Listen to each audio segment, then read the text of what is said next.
भी मारना तो सोच समझ के मारना, कि दुनिया में ताना मारने वाले तो बड़े हैं लेकिन घाव को सिलने वाले बड़े कम हैं। आत्मदेव जी को बड़ा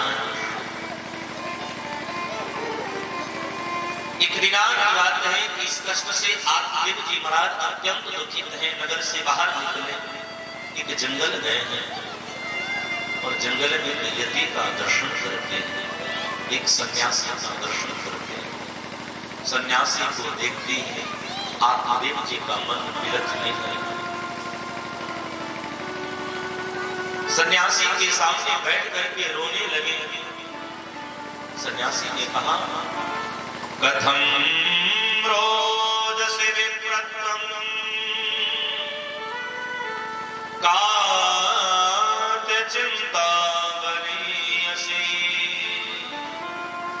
भजत्वं सत्यवयं मह्यं स्वस्य दुःखस्य कारणम्।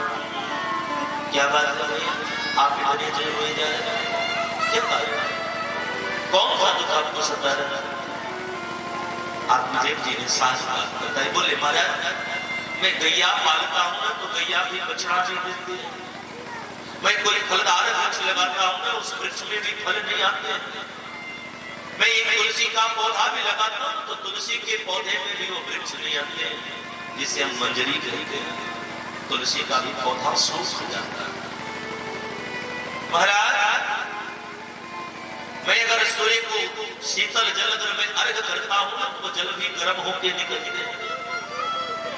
मैं कोई पवित्र फल ला करके घर में रखता हूं तो एक घंटे के अंदर ही उस फल में कीड़े पड़ जाते हैं। मेरे यहाँ कोई सत्ता महात्मा हंसने लगे।